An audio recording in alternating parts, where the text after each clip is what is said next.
Mbrëm në rrugën Marshall Tito në Tetov, pjesëtarë të policisë së Tetovës kanë arrestuar 47 vjeçarin me iniciale VD nga Tetova, pasi që ka prishur rendin dhe qetësinë publike dhe në mënyrë agresive është sjellë me policët të cilët kanë qenë duke kryer veprimet zyrtare.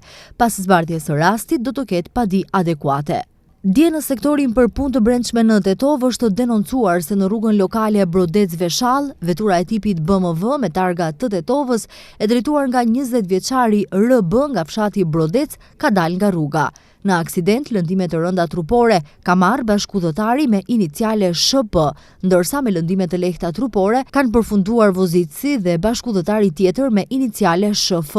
Lëndimet e personave janë konstatuar në Spitalin Klinik të Tetovës, kurse në vendngjarje janë bërë hetime.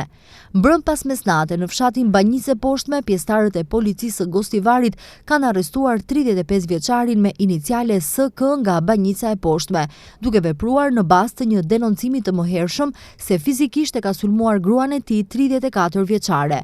Pas zbardhjes së rastit, do të ketë padi adekuate. Mbrëm rreth orës 21 në stacionin policor në Gostivar, nga Spitali i Përgjithshëm Gostivar për ndihmë mjekësore, është sjellë 43 vjeçari RK nga fshati Kalisht, i cili gjatë intervenimit ka ndërruar jetë. Sipas denoncimit, ai është të kafshuar nga bletët dhe ka ndërruar jetë nga alergjia.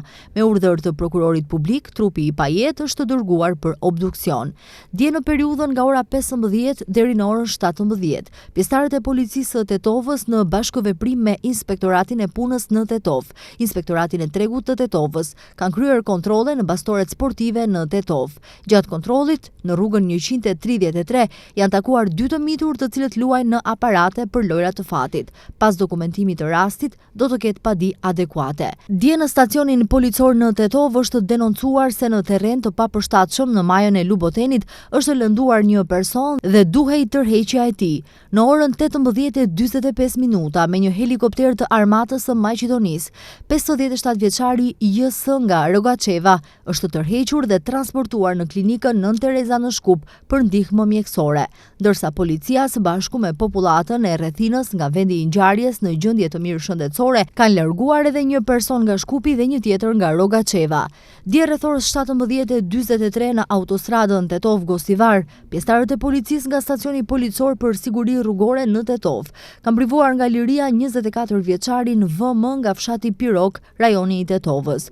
Gjatë një kontrolli të trafikut dhe masave dhe aktiviteteve të ndërmarra, pjesëtarët e policisë kanë përcaktuar se VM po drejtonte automjetin e pasagjerëve Golf me targa të Tetovës me shpejtësi prej 162 km/h në një vend ku shpejtësia maksimale e lejuar është 80 km/h. Personi është shoqëruar në stacionin policor dhe pas dokumentimit të plot të rastit, kundër tij do të ngrihet kallëzim penal sipas nenit 297 të Kodit Penal, drejtimi i pakujdesshëm i automjetit motorik.